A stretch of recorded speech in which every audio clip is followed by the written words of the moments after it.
final thing I want to talk about before we close out today. This third thing is the most important thing when it comes to your physical health. It's something that if you had to spin a wheel and guess, I'm guessing you probably wouldn't put this in the physical health category, but I can actually prove it to you in a second that this is the number one thing you need to do for your physical health in order to glorify God, and that's community. Community is the most important thing. 1 Timothy 4:8 tells us, "For the training of the body has limited benefit, but godliness is beneficial in every way since it holds promise for the present life and also for the life to come." Some physiological benefits of community. It reduces stress and improves your mental health. It increases your lifespan, lowers your risk of chronic disease. It promotes physical activity, and it provides social support and a sense of belonging. There was a study done by Harvard that started in 1938. It ran for over 80 years, and it studied a couple of thousand people. And at the start, they started them over the course of their life, and they asked them all about their habits, right? They asked them, do you smoke? Do you drink? Right? How often? How frequent? What do you eat? Do you exercise? What is it? Do you have family history of heart disease? All of these things. And the study, after 80 years, it came back and they asked them, are you satisfied with your life? They checked to see if they were alive, and then they saw how long they lived. You know what they found? They found that the number one indicator, not a important indicator, the number one indicator of if you were going to live till 80, if you were going to be healthy at that age, and if you were going to be satisfied with your life, was healthy relationships. The number one thing. The number one thing for you to take care of yourself is healthy relationships. It matters more than if you have heart disease. In fact, if you don't have them, it can cause it.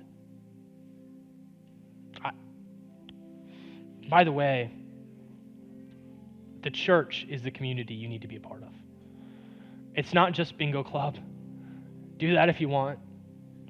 But there is something different about the church. There is something powerful about being a part of God's people. You have a responsibility to yourself, to your family, and to the church to come and to serve and to be an active member of the body.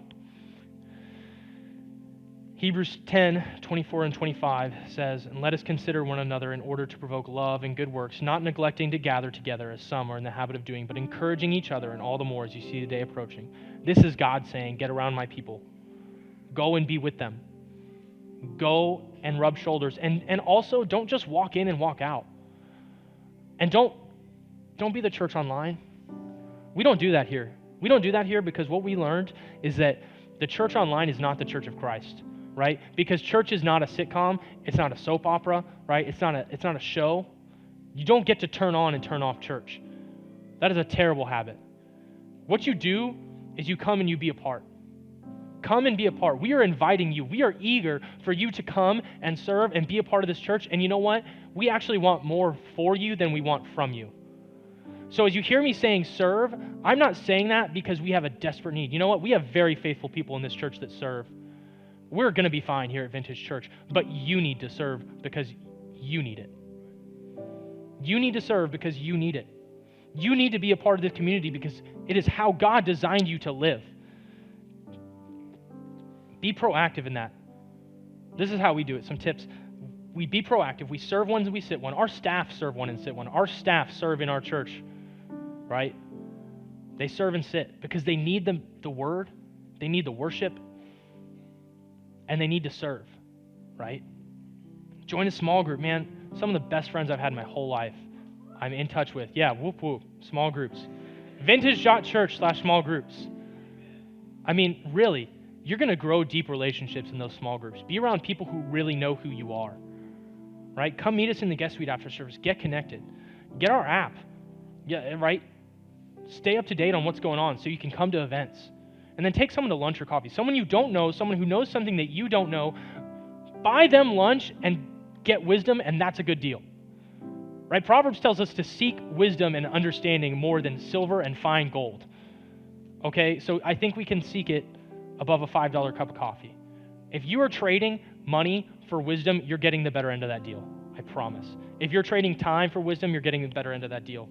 That's what the church is. There are two metaphors that were given for the church. In 1 Corinthians 12, he says, "Indeed, the body is not one part but many. If the foot should say, because I'm not a hand, I don't belong to the body, it is not for that reason any less a part of the body. And if the ear should say, because I'm not an eye, I don't belong to the body, it is not for that reason any less a part of the body. If the whole body were an eye, where would the hearing be? If the body were an ear, where would the sense of smell be? But as it is, God has arranged each one of the parts in the body just as he wanted.